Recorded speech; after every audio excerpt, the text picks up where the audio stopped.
The Cards kept themselves alive in the Big East race yesterday by taking care of business at South Florida. Junior guard Russ Smith scored 15 points as the Cards battered the Bulls 79-41. UofL coach Rick Pitino sung his team's praises after the game and was particularly high on Russ. I thought this was one of our best games of the year because our focus defensively was awesome. And I thought it was Russ's best game. Now, he probably doesn't think so because he did a lot of, we've been talking about doing smart things as a guard. He did a lot of smart things tonight in helping other guys get great shots. And that's what we talked about early this morning is, son, you're unguardable. So rather than be unguardable for yourself, be unguardable to help guys get easy layups. And he did a great job of that. Great job getting Luka three, great job getting Shane a dunk. So he did a terrific job. Pitino also credited his bench, which produced 21 points and also prevented him from having to play his starters heavy minutes. I think we have to. I think I had fresh players the whole night. To be honest with you, we didn't play particularly well against St. John's, and I think that was due to my substitutions. I think when you press, and you try to run, and you play the defense we play, you can't play 8 or 9 minutes straight. And I think that was tonight. I think everybody was rested. Everybody played. Everybody had very strong minutes out there. Tony Manetti from the Afternoon Underdogs joins me in the studio. Tony, did you have a good weekend, man? A fantastic weekend. It really was. And we're winding down. March will be here before you know it. Before we break down UofL's easy win, let's take a look at the top of the Big East standings. Now, a couple weeks ago, everybody was panicking, like, oh, the sky is falling. But you look right there, Louisville just a half game back. Right. Syracuse, Georgetown, and Marquette tied for first. Right. They're a game ahead of Notre Dame and Pittsburgh. I know the fans, Big East probably doesn't matter to the fans. They've been there, done that. But considering the team's struggles, seems like they've started to right the ship, and the Big East title is still there for the taking. Again, we've talked about it on the show many times. It just doesn't matter. I mean, you're trying to get to March and get firing on all cylinders, right? Oh, absolutely. And now you've got Syracuse left, okay, and you can get that game back. So you're really in the hunt for this thing. And you're right. It's not just U of L screwed up through the season. Everyone kind of in the Big East is kind of right there. And Rick, again, I've been hard on Rick. The Notre Dame game, I thought he's been too negative at times. Right. Hadn't taken responsibility. Sure. But here lately, he's started to take some responsibility. Yes, sir. Is really talking up Russ, said he played a great game. It's like he tore him down, and now he's trying to build him back up as we hit the stretch. Yeah, when I talked to that coach that said, he just winds them up and then cuts them loose with 2 weeks to go. It really is sort of his MO at this point. And he fools us every year. Are we not in the same spot? We're so frustrated with Rick at the exact same times of the year, and we keep forgetting. It's like we keep doing the same things over and over again, expecting different results, but that's what we get with Rick. It's just the way he runs the show and runs the team. And right now, again, you can't really. That game against South Florida, I mean, South Florida's terrible. No, you can't put two, but you give them credit for taking care of business, because to me, if their heads weren't on right, they would have went down there and piddled around and won by 8. I like it because, I'm so sick of these Big East games where you just get punched in the face over and over again in every game, right? So it's like at least you get a little bit of a breathing room. You get a weaker team. Great. Let's do that. All right, let's break down the individual categories. Obviously, the MVP, once again, just like he was the St. John's game, Russ Smith. And Rick pointed out, not big numbers, but played under control. I'll tell you what, Russ Smith has got to be one of the most mentally tough players I know. I mean, no player is probably scrutinized on this team more heavily, got ripped for his play against Notre Dame. Right. The next 2 games he responded, had that big stretch, won the St. John's game for him, and then yesterday played a solid all-around game. It's hard to nail down what he does best, right? I mean, does he pass the ball? Does he steal the ball? Play defense, or does he score? Which is he best? Is he a better scorer or defender?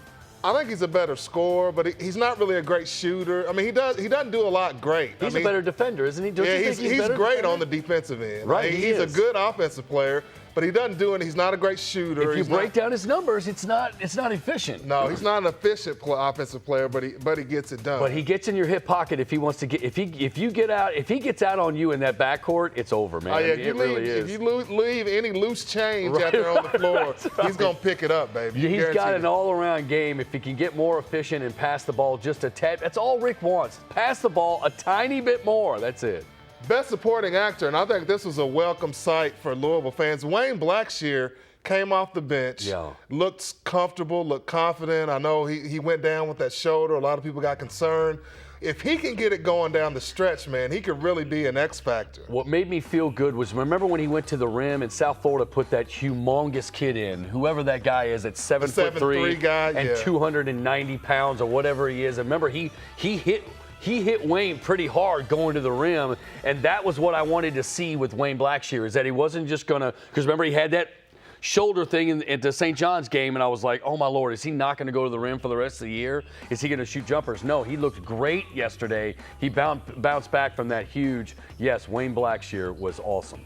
The turning point came. USF closed to win 36-30 early in the second half.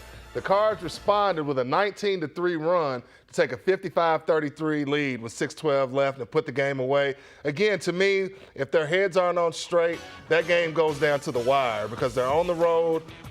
If they weren't mentally together, because you've seen it at times. You go on the road against a bad team. Right. You're not all there. It's a game. When South Florida didn't have their point guard in, it was tough for them to get the ball up court. It really was bad. Again, you're exactly right.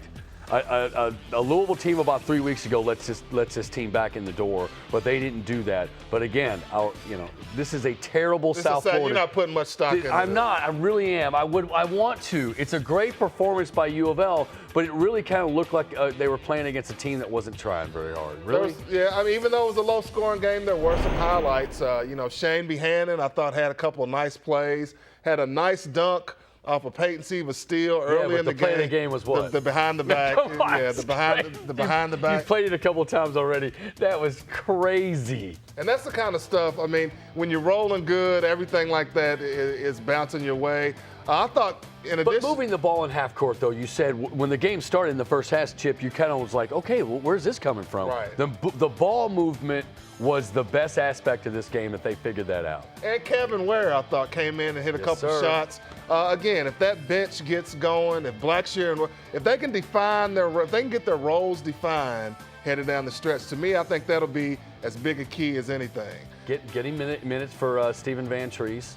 Van Treese played 8 minutes, which didn't hurt him. Yes. Now, the not-so highlight, if you want to nitpick, the Cards didn't shoot the ball all that well from the perimeter. Right. Only 2 of 13 from 3.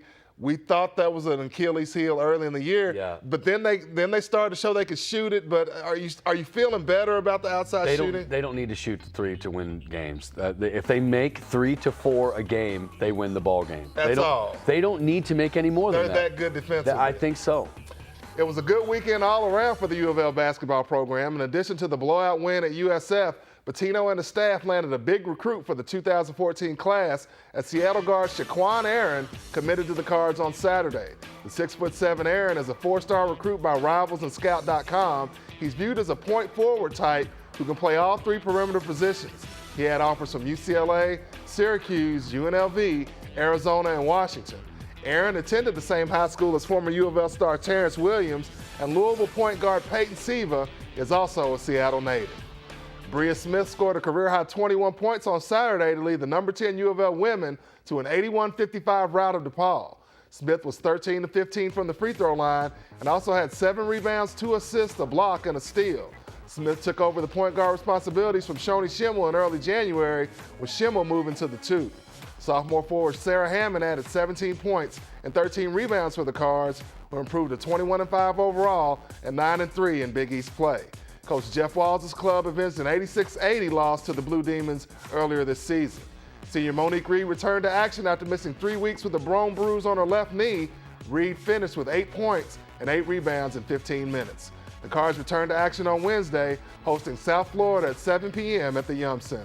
The UofL football program added a late recruit to its 2013 class Sunday with the signing of Miami defensive end, outside linebacker Stacey Thomas. The 6'2", 225-pound Thomas is listed as a 4-star recruit by ESPN.com and chose the Cards over Texas Tech, Kansas State, Central Florida, Wisconsin, and Florida International. Thomas was being recruited by schools such as Florida and Florida State, but those schools backed off after he suffered a knee injury that forced him to miss more than half his senior season. Thomas is the 17th recruit in UofL's class of 2013.